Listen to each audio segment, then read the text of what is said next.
नमस्कार दोस्तों, मैं डॉक्टर कृष्णानंद हूँ। मैं professor and head of department हूँ, department of general surgery, LN medical college, Kolar road, Bhopal. आज मैं आप लोगों को गॉल ब्लैडर से रिलेटेड बीमारी के बारे में कुछ डिस्कशन करना चाहता हूँ। जैसा कि आप लोगों को विदित होगा, गॉल ब्लैडर एक प्रकार का ऑर्गन होता है, शरीर का हिस्सा होता है, जिसमें कि पित्त या बाइल इकट्ठा होता है और ये पित्त हमें खाना पचाने में मदद करता है। और चूँकि पित्त इसमें बनता है, इस कारण से इससे रिलेटेड कई सारी तकलीफ़ें भी होती हैं, जिनमें कि मुख्य रूप से गॉल ब्लैडर स्टोन या गॉल ब्लैडर की पथरी जो सामान्यतः पाई जाती है। इस बीमारी में मरीज को अपने पेट के दाहिने ऊपरी हिस्से या राइट हाइपोकॉन्ड्रियम बोलते हैं, उसमें दर्द का अनुभूति होती है। इसके अलावा सीने में जलन, जिसे हार्टबर्न बोलते हैं, डिस्पेप्सिया, इस टाइप के सिम्टम्स प्रोड्यूस होते हैं, जिसके लिए मरीज डॉक्टर के पास आता है। और जो पहला इन्वेस्टिगेशन जांचों के अलावा जो आप कराते हैं, वो सोनोग्राफी कराते हैं पेट की, और उसके अंदर फिर उसमें रिपोर्टिंग आती है कि उसमें गॉल ब्लैडर में पथरी है या कोई और तकलीफ है। एक बार जब गॉल ब्लैडर में पथरी आ जाती है तो उसका इलाज जो है मुख्यतया ऑपरेशन ही है। यह ऑपरेशन अपन दो प्रकार से कर सकते हैं।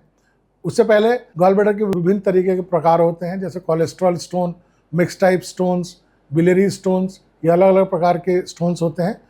गॉल ब्लैडर का मुख्य उद्देश्य एज सच बहुत ज़्यादा नहीं होता, लेकिन उसके अंदर एक थैलीनुमा टाइप का स्ट्रक्चर है, जिसमें कि पित्त इकट्ठा होता है, जो कि जिसका मुंह जो है कॉमन बाइल डक्ट के माध्यम से छोटी आंत में खुलता है।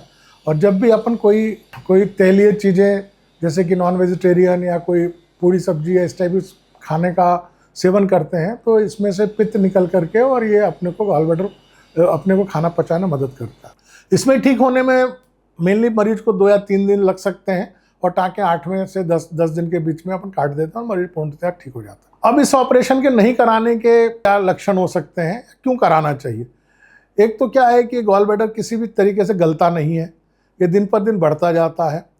और दूसरा क्या, कई बार अगर छोटा स्टोन हुआ और अपने वो मेन नली, जिसे कॉमन बाइल डक्ट बोलते हैं, यदि उसमें किसी कारणवश प्रविष्ट हो जाता है, एंटर हो जाता है, तो उसमें जाकर के रुकावट पैदा कर देता है, जिसके कारण से मरीज को पीलिया या जॉन्डिस हो सकता है।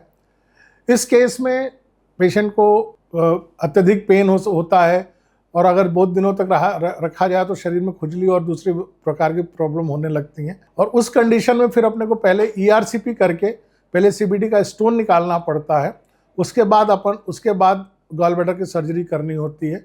इसीलिए मेरी ये सलाह है कि यदि आपको किसी कारणवश पेट के दाहिने हिस्से में दर्द हो और आपने सोनोग्राफी कराई है और आपको गॉल ब्लैडर में पथरी या किसी और प्रकार की तकलीफ बताई जाती है, तो बेटर ये है कि आप डॉक्टर को कंसल्ट करें, आप सर्जन को कंसल्ट करिए। आप आकर के उसको दिखा सकते हैं, जो कि सोनोग्राफी कराएगा, और सोनोग्राफी में यदि स्टोन आता है तो आपको सब फायदे बता करके आप उसको लैप्रोस्कोपिक कोलेसिस्टेक्टमी करा सकते हैं और आप इस रोग से मुक्ति पा सकते हैं। अगर आपको वीडियो पसंद आए, चैनल को सब्सक्राइब करें और लाइक का बटन दबाएं। धन्यवाद।